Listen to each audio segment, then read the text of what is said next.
What is up, everybody? It is Mark Cordone. Welcome to episode 4 of the Golden Mike Live. I am in New York City. I just showed the folks before the show how amazingly large my room here in New York City is. I'm living the life, la vida loca, as I would say. And we have our guest, Reagan Boggs, coach, narrator on Audible. You can find her, a musician, a person that has been not only a voice for herself, but a voice for others. And I think that's what we're probably going to talk about today, Reagan. Yeah. Okay, fantastic. Before we go into all of that stuff, give us a like, give us a love, give us a wow if you're enjoying your Thursday. Tell us where you're coming from. I'm in New York. Boggsy, you're in Virginia, right? I'm in Bristol, Tennessee. You're in I don't know if you Bristol, can tell by the Virginia. accent. Great, great. Well, Well, Bristol sits on the state line. State Street divides Bristol right down the middle. So okay. there's Virginia on one side, Tennessee. I You've always seen the thought you were on the Geico other commercial, side. right? I have. I have. Yeah. That's where I live. Okay, so let us know where you're coming in from. Just in case you don't know who I am Mark Cordone. I am the founder of Greater Good Coaching. I'm a positive psychologist coach. Work with you on happiness. I'll help you with your productivity and combine those things together. It's good to see everybody here on this Thursday night. Melissa Morrison, it's great to see you in Canada. We've got a Canadian in the house right now. Melissa's in DC. I don't know what you're doing in Canada, Melissa. Let us know what's going on over there. But also, Ritu, good to see you coming in from Cali. Ritu, author and health expert, as well as lawyer, right, Ritu? Congratulations on your new book. Thanks for joining us tonight.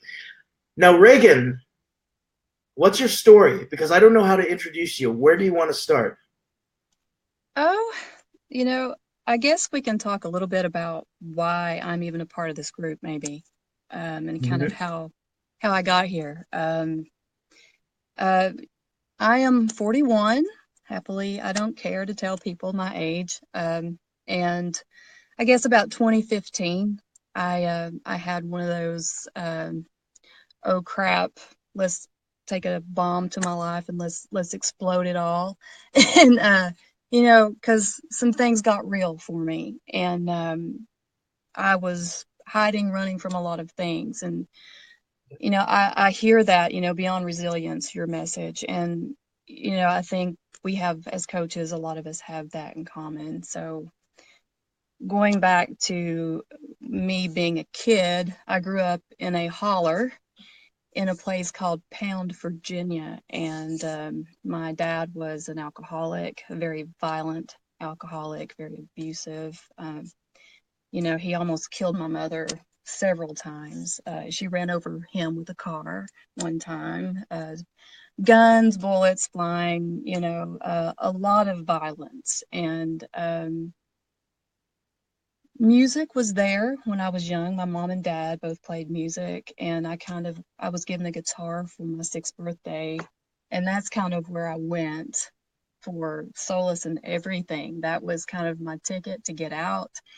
It was kind of my lifeline, to get out of that situation. It was the thing that I had basically that said, if you can survive this, then there is a life out there for you through music, hopefully. And so it kind of kept me sane. And living in the sticks, I didn't have cable. So I mean, it was very lonely. I was kind of feral, didn't have a lot of friends, wasn't allowed to have friends, couldn't talk about things, couldn't talk about my life. Couldn't talk about things at school with my teachers because my mom was like, you tell people this, they'll come, social services will come and take you from me. And so there was a lot of fear, a lot of silence, a lot of not talking about it, a lot of isolation. And so music was the thing. And So I traveled with a gospel group for 2 years right out of high school. Kind of got tired of the whole starving artist thing. Mhm. Went to college. I got a job. I played with a blues band for 4 or 5 years, and I kind of started merging into Americana music, writing my own stuff. I've I've released and self-produced 6 albums total, and that's completely as an independent. And my thing was always, I'm not a victim. What happened to me in the past made me stronger. I'm wiser because of it. You know, and I felt like maybe it hardened me a little bit. And the thing that they say about people who grow up with an addicted parent is that we're very old in a lot of ways, but we never have a childhood, but yet we have the longest childhood ever, because in some ways we never really grow up because we were stunted in a lot of ways that matter, in living your normal life. We end up getting a lot of these wonderful protective behaviors in our childhood, when all of our brain was all wiring and forming and downloading and getting all that information, and it's not helping us later on, obviously. So when I turned 40, I was doing a Kickstarter campaign, raising money for my next album. I was doing videos. I was in the studio. I was recording, and I was doing photo shoots, and I was planning all this stuff. And a friend of mine, who is also a musician, was diagnosed with terminal cancer, not lung, but colon and liver cancer, and he was stage 4. And I went to visit him. I went to Applebee's, bought a cheeseburger, and went and hung out with him. And he was this muscle guy, beautiful. He competed in a lot of muscle, whatever. And he was bones, and there was just, I mean, he was just so drained and depleted. And he was a year older than me. And I looked at him and I was like, he is just completely being taken in the prime of his life. He has so much to give and so much to offer. And it really hit home for me. I went home, and I just could not stop crying. Yes, I was upset about him, but I just really started taking an inventory of my life at that time. I had been married for 20 years to the same person, and I had been fueling this career, fueling all of these things, living in just staying busy. And I was miserable. I checked all the boxes. Everything looked great. On paper, it looked wonderful, but for some reason, I was just absolutely freaking miserable. And it just kind of snapped. And it's just like a week or two later, I bought a house. I left my husband. I you know pulled my son. We moved, and I continued to work on the album and stuff, but I really pulled back.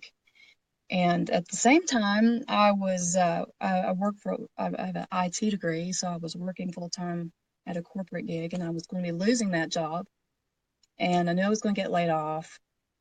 And there's a lot of negativity that comes along with working in that atmosphere. And I was listening to Marie Forleo. I was listening to Tony Robbins while I was at work. I was like, this all this shit going on around. I need some positive stuff in my head right now. And it really helped. And I discovered coaching. I discovered coaches. And so when I knew my job was coming to an end, I'm like, I've been in corporate for 20 years. I've been in music. I've done all these things. What is the rest of my life going to look like?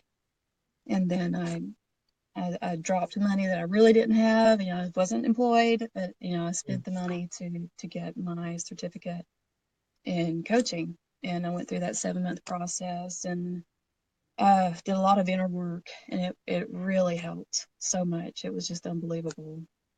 It's obviously, so that's kind of how I got here.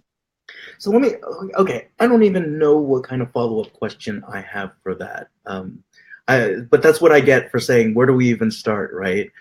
Um, Right.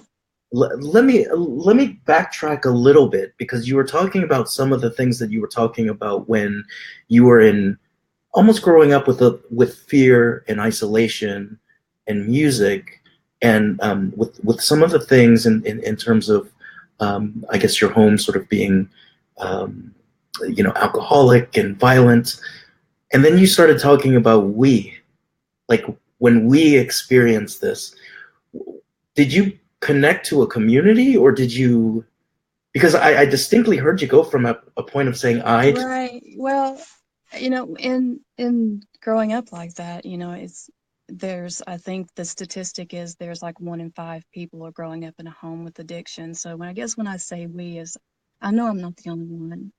okay. And when I talk about growing up with an alcoholic, there is a term for that. It's adult children of alcoholics. There is actually a term for that. And when I say we, it's the ACOA kind of narrative. That's the folks who, and really it's anyone who's kind of grown up in you know trauma, having a parent who was not there, or just there's and I didn't know a lot of this until this stuff happened. I had run from all that, really didn't address any of it, and then I finally had to go to therapy over it, and realized that I had complex PTSD, and that I had these emotional flashbacks, and that this numbing and the keeping people kind of here, That's it. and just not letting people in, but just so far. And I had to do a lot of educating myself on what it was to be an ACOA.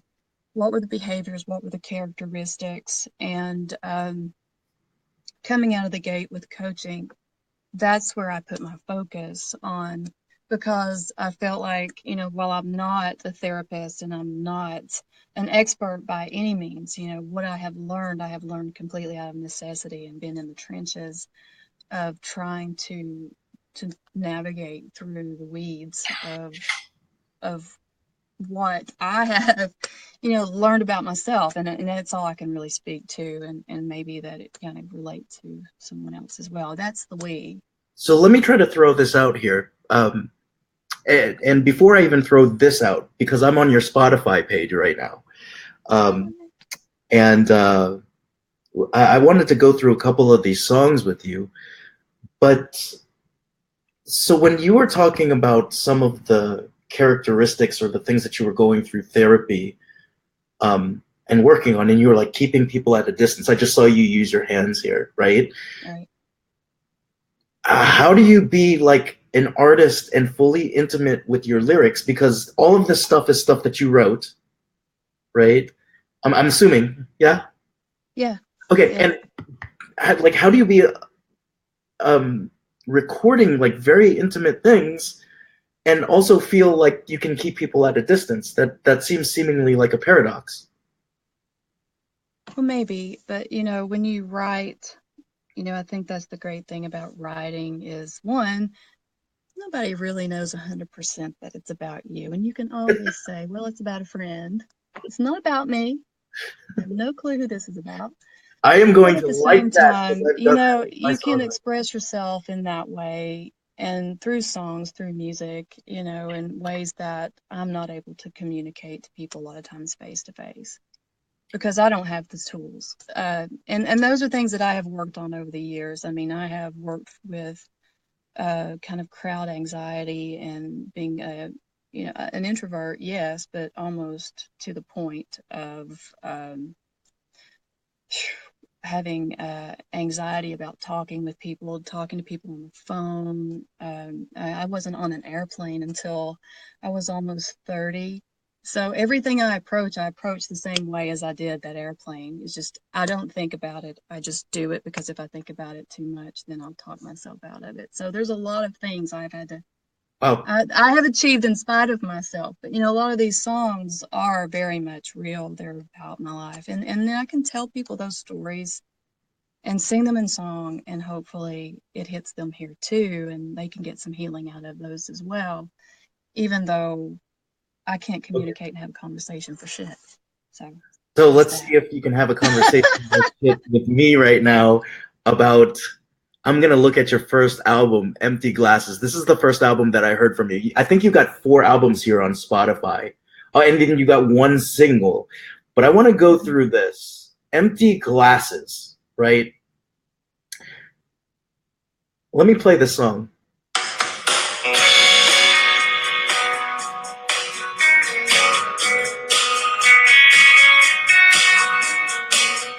So as I'm playing this, can you walk us through what does the idea of empty glasses mean? Empty Glasses is my codependency song. Oh, okay. It's a song about somebody who really just needs so much from you as a person that they are emotional vampires in a way, but they don't. When you're a codependent kind of person, you kind of attach yourself to someone and you kind of lose yourself in that person. Their likes are your likes. You live your life for them, that you almost become that person's complete support. That's your reason for living. And this song is kind of on the other side of that, saying, no matter what I do, no matter what I give, it's never going to be enough because I'm filling empty glasses all the time. And there's a line in there that says, you take a sip and it just must run right through because, here we go again, we're filling these glasses. And it's really talking about being with someone who's just needs to separate and get their life separate Okay. from mine. Yeah. So it looks like you're in some sort of recording studio. How would that That's sound if you deep. were actually in a vocal booth and you were singing the song? How what now? It looks like you're in a vocal booth right now. So like the lyrics, I am in my vocal booth. like This is how where I would that narrate my sound book. if you were to sing that a cappella? Give her a You want like me to if you sing want to that? see her sing a cappella, y'all. Oh, really? Yes, absolutely. Well, it's up to you. That's rude. I know. I will get you. I will get you. That's Thank you. yeah, you always will. I'm scared. Okay. You really want me to sing it? Yeah, totally. Okay. You don't even know yourself 'cause you're so wrapped up in me. Even if I try, I can't be what you want me to be. I pour out all that I can, but you're still running low as the time passes. And I'm still left filling empty glasses. I'm still left filling empty glasses. Then it talks about needs of the body, needs of the soul, need for time, the need to know, all these needs, right? That you just like, okay, can't do it. Ah, Can't do it. we got someone to bust But out it on this totally, I song. mean, it's an Americana song, and you would never know it was about codependency, right? I So I can actually get by with that. I actually thought it had something to do with. That's the great thing about Americana music, right? It's the thinking person's music. Okay, so I let me ask you about your favorite song of all time. I know they're all like probably like babies to the creative, but if you were to pick a song that is your song and you can only perform it once for everyone, what would be your anthem that you've written? Like, I don't want you like going and saying I'd cover Queen or something like that because that's all of us No. want to do that. Gosh, I've written so many songs. That's a hard question. Well, there is a song.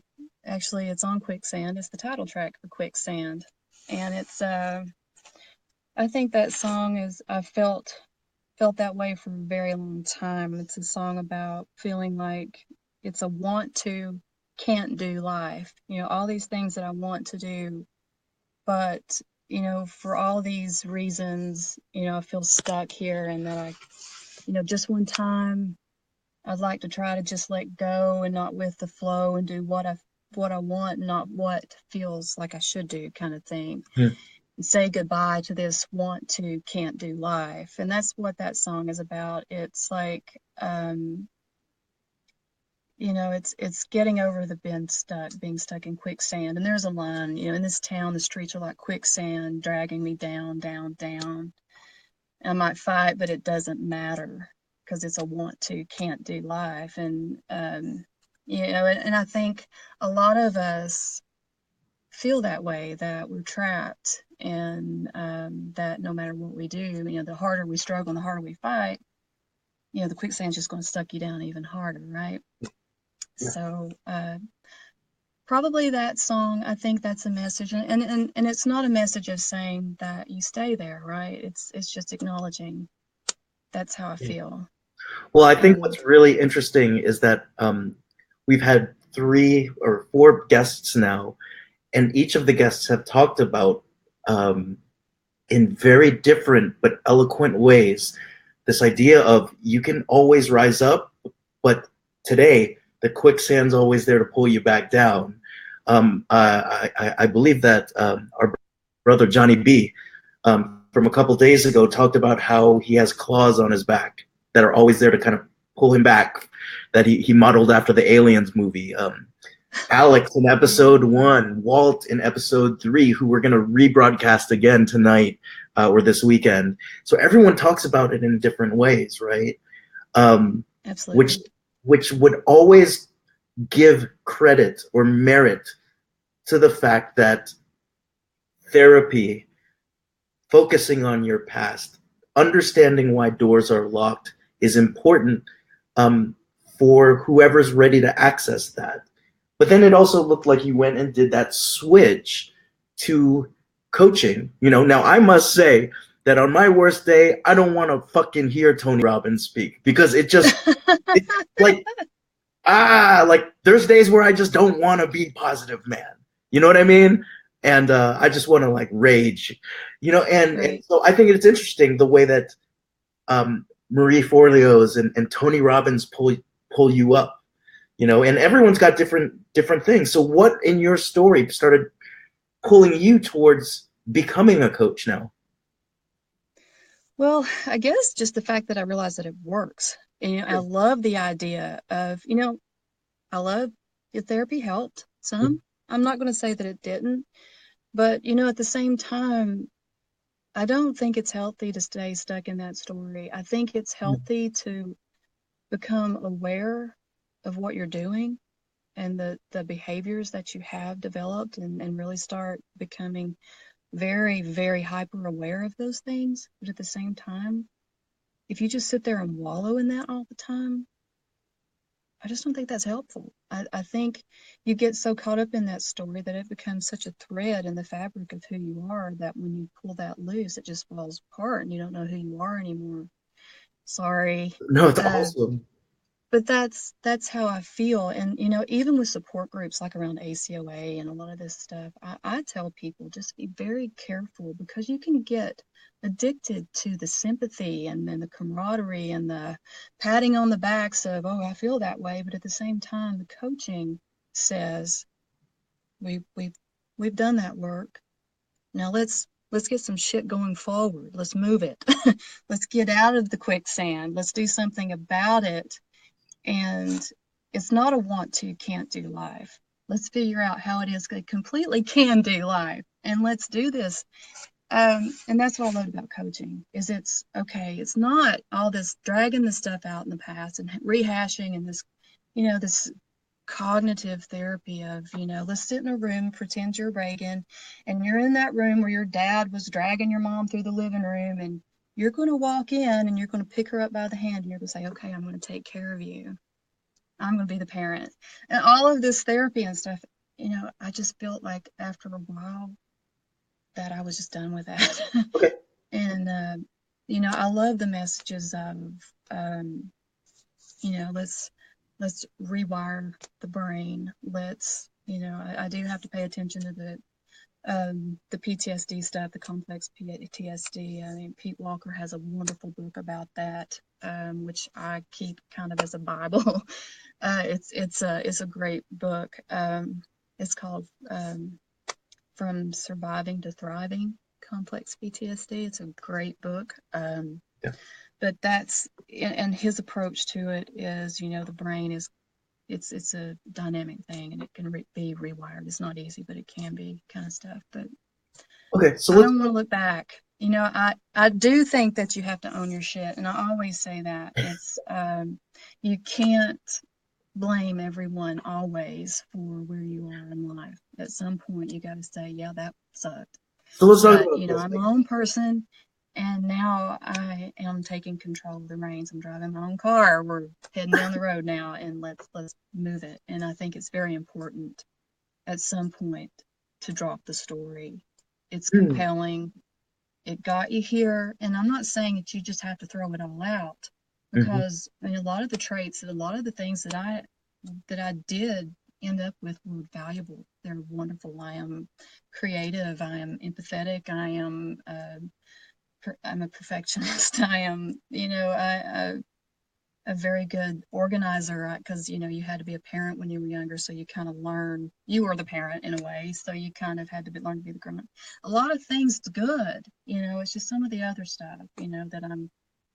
You just learn. You cull and say, okay, I'm taking you along for the ride. Yeah, you can stay back there in Bowser Hall. Okay.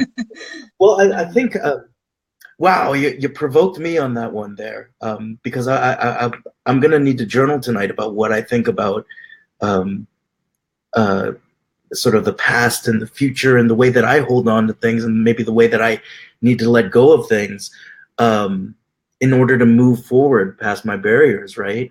Um, Now let's talk about moving forward. I know you talk about owning your shit, and that's why we titled it "Owning Your Shit." I wasn't gonna curse right. in the new year on Facebook Lives, I'm so and you already sorry. broke my. You You know, broke my. I No, actually, you know what? That's my I'm victim thinking. I'm blaming it on There's a picture of me on my profile. I've got the soap in my mouth like the little boy from you. the Christmas story. So let's talk about this. How can we move forward on things like this in terms of Um, paying deference to our story, um, without blaming a lot of things in the past and then moving forward on that? What do you have in terms of tips for for moving forward? well, like you were just talking about journaling. Yeah. I'm a Okay. big advocate for journaling. Um, you know, I write daily, and I write volumes, and I'm writing about things that's happening in my day, how I'm feeling about those things. Was I felt good? Did I feel like I was triggered? Did I have a reaction to something that was just completely blown out of proportion based off what it really was? What was that about? Um, so you just really got to pay attention to yourself, and you got to really be aware. So if you are trying to move forward, you have to really understand what you have to bring to the table, and you look back in your past and look for patterns of behaviors, things that I hate confrontation, bandmates. I've had uh, very unfortunate breakups with people that I love dearly because I was afraid to say to them, you know what we're doing here is not working anymore, and I really would Hmm. rather have someone else play in the band. Hmm. And I went in indirect ways of doing that, and hurt feelings, and a lot of regrets around that. So, things that I know for me that I need to do is I need to be very more, I need to direct, um, you know, and this is just looking back at what's caused me grief. And that's going to be specific to you and to everyone. What my crap is, what I'm carrying around in my bag is going to be different than what you are. There's just things that I know that I do that I definitely do the numbing thing, and I cut off the feelings, and I do keep people at a distance. And there are people that I love dearly who are in my inner circle, but they are very few. Hmm. And that's been something that I've really had to work on, is trust and letting people in, and um, that in itself has been a huge part of the work that I've done. Opening up, being authentic, because to talk about my story, even I had never done that. I wrote a song about my dad that's on an album that I released in 2007. I was born in 76. It's the first time I'd ever talked about anything regarding my dad publicly. So, being able to open up and talk about it even. It's not that I was ashamed of it, but just trying to get over the fact that, you're not a victim. Obviously, you're not a victim, but, by sharing that and letting people know that you can thrive, you can be whatever you want to be if you just get on the freaking airplane, right, and fly, and not let all this other stuff stand in the way. So I felt like there's value in that. And all that And from I think journaling. so, and all of that was tough because, coming from the don't tell, don't talk, Sure. that background, you're very private, you don't air your dirty laundry on social media. I don't talk about personal things. I don't have relationship statuses, none of that. I keep all of my personal stuff very close to the vest. A lot of this is very new. Opening up in the classes, Hmm. coaching. Oh my God, those freaking games we had to play. And I was just sitting here thinking, I have to get up and walk around this room. And I hate this, and pushing myself because that stuff's hard. It's Sure. hard for me. And, we had to do that 3 days in that one mod. And by the third day, I'd kind of loosened up a little bit, but those first 2 days were rough. So, you know, I feel like that there's a lot of that, and how do you move forward? How do you do that? I think you have to start paying attention and realizing what those are, and then you can start addressing them. Okay, so I need to learn to better connect with people. I need to work on my one-on-one conversation ability to talk to people. I need to learn how to shoot the breeze a little better and to be more open, and how to pull the throttle back on that, because there is that where you can tell your life story and people are like, oh my God, you stop talking about that already. So, I need to learn to apply the right pressure on the throttle where that stuff's concerned. So, it's just being aware, So let me ask. knowing what your strengths are, because there are strengths, how they've served you well, and the things that haven't. You have to inventory those for yourself. And that's the first step, is just seeing what those are, and then seeing what you need to overcome, the things that you want to, the numbing, the keeping people at a distance, all that I'm leaving that stuff in the past, right? Those are my things that I'm leaving in the past. So, it's not a thing that's just done, right? It's just a constant work. It's new things come up all the time that I recognize. But the So great let thing me. about it is once you start doing it, you can't quit. It just becomes very natural. You just, oh yeah, that's me. I'm triggered. Oh crap, I need to go to the room right now and just kind of sit for a few minutes and back off, before I speak to anybody. So So Boggsy, I can't tell. I can't tell if the connection's getting messed up here because I'm in my lofty hotel. Um, but I did want to ask you: do you have any tips in terms of, because past, present, and future can sometimes merge, and sometimes journaling can become rumination, where we are always stuck on writing about the past or thinking about, like, and I do want to see if there are any distinct things that you do when it comes to journaling versus journaling with rumination, like journaling to move forward versus journaling and staying in the past. Does that make any sense? I think so. Okay. I think you can. You're journaling. If you're journaling today, you're journaling what's on your mind. If it's something that's in the Gotcha. past, if it's something that's today. But the great thing about it is, if you're writing it down and you're going back and you're reading through it, some of the patterns that might not have been so obvious, you're going to start seeing those. You're going to say, when this happened, this is how I responded. When this happened, this is how I felt, over and over and over again. I'm seeing this in, like, I journaled 6 months and I'm seeing this showing up 25 times. So,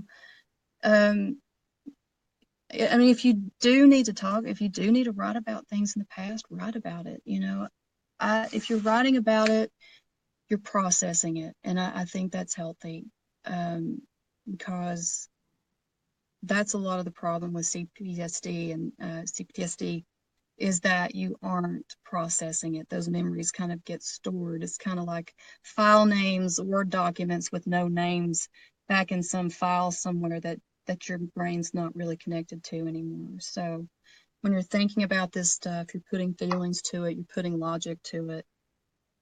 Gotcha. You're storing those in a folder somewhere, which is healthy. Gotcha. That's good. Gotcha. So, So and we I think got it just depends on how much you're doing it. right on journaling, inventory your strengths. What else do we have on in terms of moving forward? I think you have to evaluate your standards, because if you're coming from a background of trauma, especially, some pretty bad things still look good. I talk about this like in relationships, especially, like, well, if this guy, he doesn't beat me and he actually works and keeps a job, then he must be pretty good. Um, so I think you have to look at what you're comparing because, anything compared to what you were in is going to look pretty daggone good.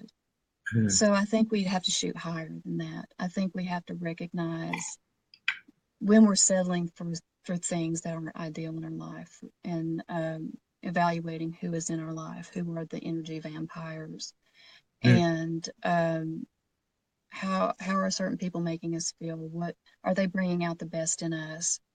Are the situations that we are in bringing out the best in us? Or, you know, or, so you have to evaluate your standards. And sometimes when you're wanting to move forward, your tendency is you need a bunch of stuff to do that. You need more. I need this, I need that. When in reality, you need to simplify things a lot of times. You need to get rid of a lot of the clutter in your life. And I did that, when I walked out, when I left a house I completely renovated. I had granite countertops, stainless steel appliances. Everything was just my beautiful cast iron tub in the bathroom. And I moved in a house that was built in the 1930s. And I think my cabinets came out of a mobile home probably. And my stove sits out in the middle of my floor. And all of my outlets are two-prong outlets. And I have to buy these adapters to plug anything in. But you know what? I'm probably more at peace now than I've ever been in my life, because I don't have to worry about the big house payment for one, and I can actually have some freedom to explore and do some things that I want to do. So I think you really have to look at your life and say, what is really necessary for me to be happy? It's not a lot usually. And actually, the more we have can be more of a burden because we've got to maintain it and subsidize it. So I think that's something that you need to look at to move forward. I think sometimes you need to do some house cleaning, and that's with people, things, you know, things in your life that make it hard to move forward, that do keep you stuck. And a lot of times that's financial things. I'm really happy that you brought that up because we so often focus on, and you said this so greatly, we focus on progress and kind of have progress and accumulation put together. And Yeah, sometimes, absolutely. and sometimes progress and growth come from streamlining and taking things off the plate. Absolutely. So yeah, And I've learned that the hard way. oh boy. Yeah. So what is the best song on you learning the hard way to streamline? I've got Oh gosh. which one? Learning the hard way? Maybe next time around. Maybe next time around. It looks like it's on Quicksand Right now, right now. Okay, yeah. It's it's all hope. The here. only truth I found. Hope to do better the next time around. Yeah, homie. Yeah, And it sounds like there was I learned things the hard some way. journaling that was involved with that one as well. Probably. So what do we got? We got I think I just started a new band. I lost all my band members and was feeling kind of crappy. and just to be totally transparent, I used to be in Reagan's band, and I was one of the ones she kicked out circuitously. Yeah. I heard from our manager that I was kicked out, and that's when I became a happiness coach. So, journal, inventory your strengths. Number 3 is evaluate your standards. Do you have anything else for us in terms of moving forward? What is the big one? What is number 4? Let's cap it off. I think you really have to dig deep and figure out what matters to you. Um, because at the end of the day, we spend a lot of our time like a pinball, in a pinball machine. We kind of bounce off and ricochet off of everything. We're always reacting and doing basically on reactions to whether people expect us to do something, whether we just kind of are wandering along, right? And I don't think very many of us know exactly what we want, really. We don't know who we are, really, because we've probably been told. And if you're coming from a trauma background, you pretend a lot. So you're trying to figure out who you need to be for whatever situation so you can appear to be normal. Hmm. So you kind of lose sight of, you don't even know. You're not even allowed. When you're younger, nobody really paid attention to you, or if you had an opinion, you were made to feel stupid about it. So you just kind of kept below the radar. And so you really have to learn. And, you do that, the same process that you're having to do a lot of this other stuff. It's not easy. You think it would be easy to say, well, I like this or I don't like that. And this is really important to me and that's really important to me. At one time, I would have told you that the most important thing to me is that I had a huge music career and that I was on a big label. And if you ask me today what I really wanted is I would like to tour some. I want to be at home with my son. I want flexibility to do those things that when I want to. And if I don't want to, then fine. Which is completely different than what I thought I wanted. Hmm. I would have told you at 25 I didn't want to have kids. At 32, when I had my son, I realized I wish I had a few more kids and a few less guitars because he was one of the most important things in my life. I didn't know that about myself. I just assumed that I was career driven, that I didn't want to put my child in a position where they might not have a parent who was 100% a parent for them, because I know how that felt.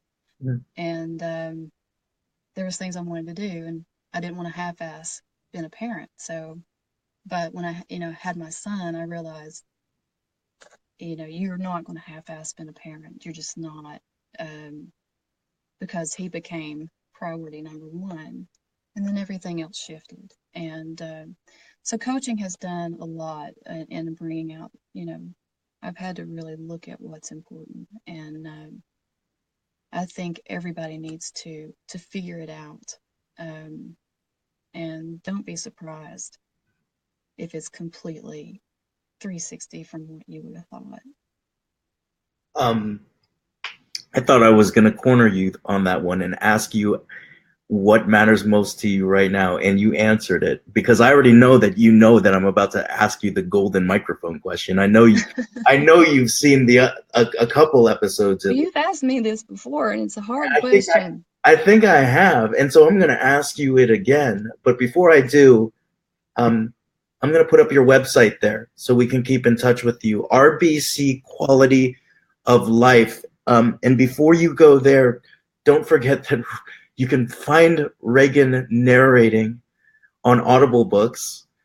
You can find her singing on her own Spotify channel. Um, I know that you provide a voice or you assist folks in terms of creating their voice. What else can they find when they go to rbcqualityoflife.com?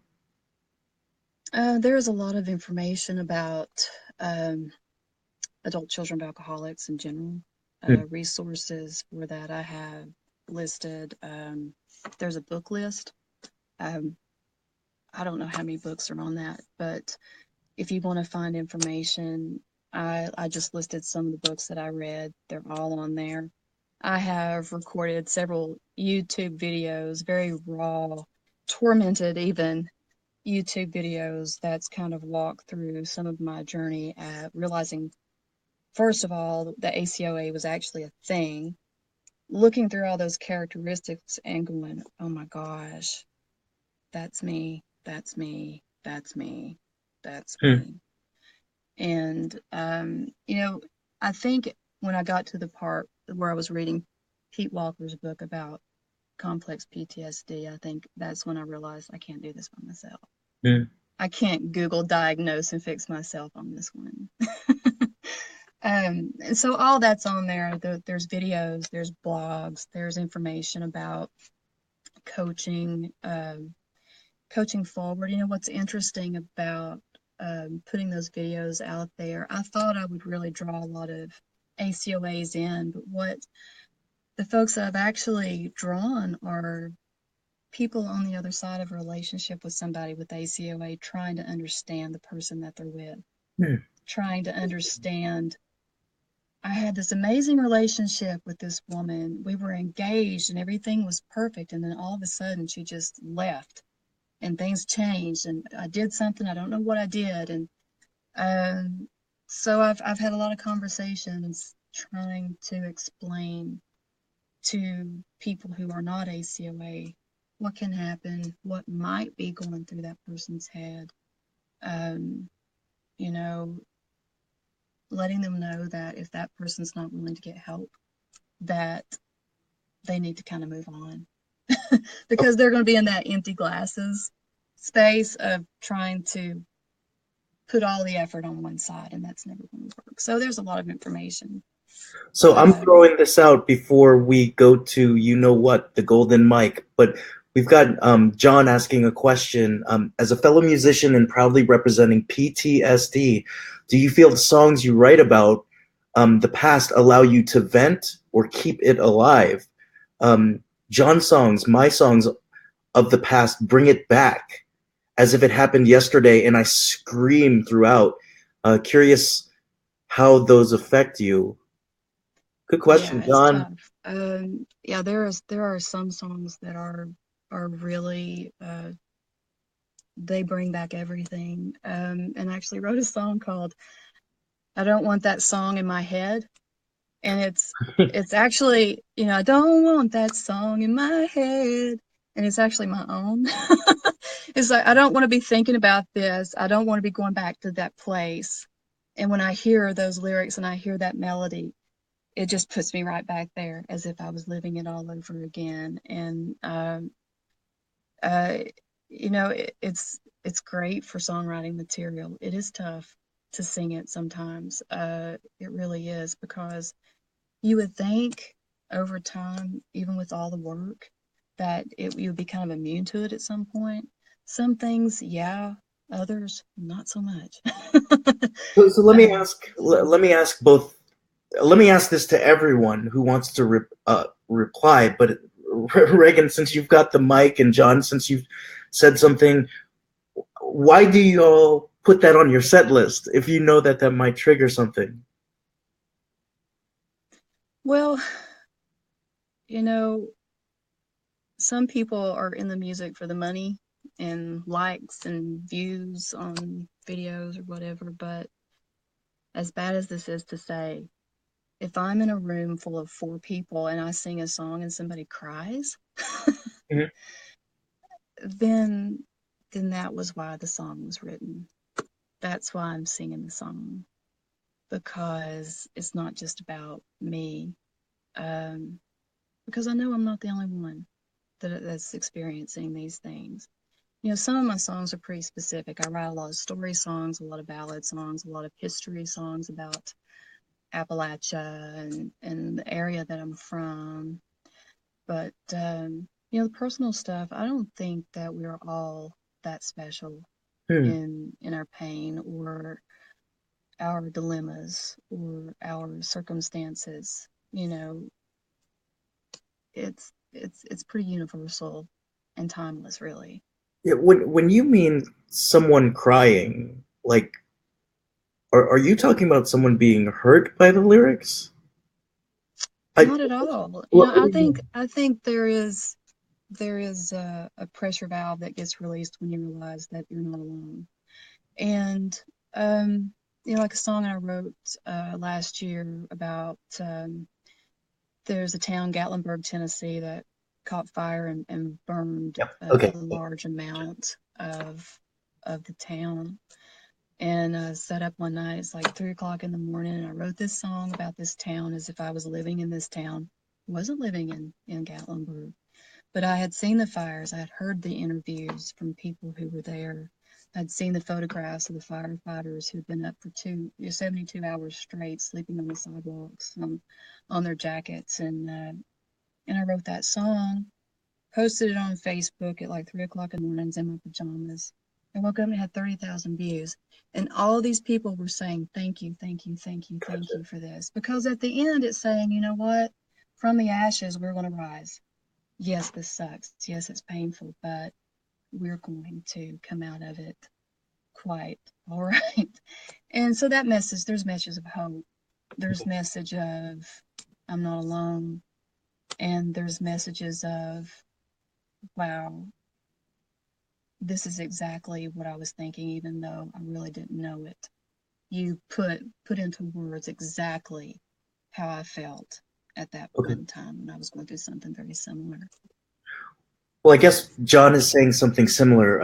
For me, it's a true passion in my way of battling it still. PTSD never leaves, but reminds me of how strong I've become. And I guess one of the things that could be happening here, could be, is that we aren't truly forgetting about or dumping our past in order to go to a new future.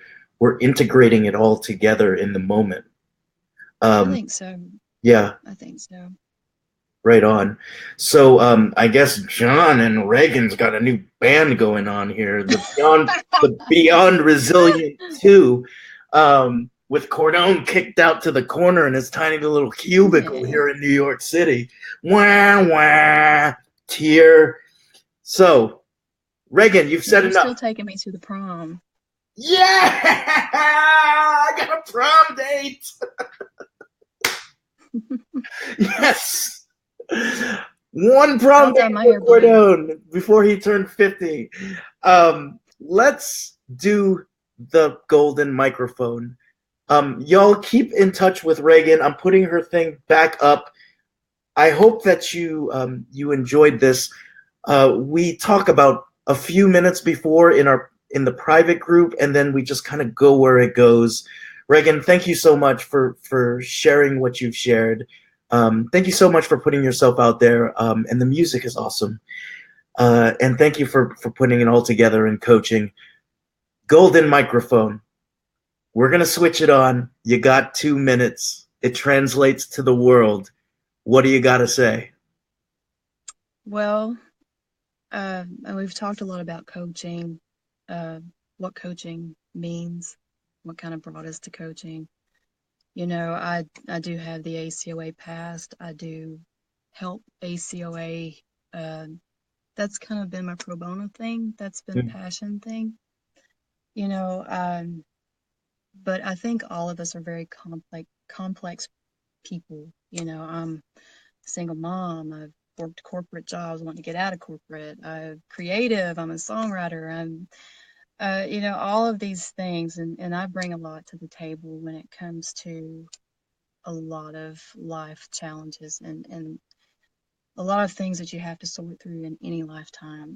And, you know, I can't say strong enough how much coaching, you know, you don't think about, you think you have friends and you have your family, but, you know, what a coach provides is a place where you can talk about anything because you just can't tell your family members, you can't tell your friends just anything. One, they have skin in the game a lot of times, or mm, two, they're part of the problem. mm, And, you know, you just don't need people putting their flavor on your thoughts. You need an open space. You need a sounding board that is completely objective. And that's what I love about coaching. And, you know, if I have an open mic, that's what I'm going to say is that I believe in coaching. I believe we have so much to offer. And, you know, if people haven't looked into it or just considered it even a little bit, you should try. And because I think so much of us are sleepwalking through our lives with our heads down. And, you know, I don't want people to wake up at 40 and go, oh my God, you know, I have lived this life that is this, and I'm miserable. Just like I woke up, you know, at 40 and said, some stuff's got to change. I don't want people to do that. And whether you use a coach or not, you know, find out what matters. Find out who and what you love, and love fiercely. You know, you don't have to be president. You don't have to be Tony Robbins. You know, find out what is your place. I mean, you may be happy on a lake fishing, for all that matter. I mean, whatever, you know, do that. Yeah. Find those little things in your life that bring you joy, and feel things. Allow yourself to feel things, the sad times, you know, and because the joy will be that much greater for it, you know. Contrast, right? Because you you got to experience pain sometimes to really appreciate the good in life. And I think everyone in this group probably can relate to that message for sure. Boggsy said enough. Mike. There we go. RBC Quality of Life. Reagan Boggs, thank you again. Episode 5, we're going to come at you again.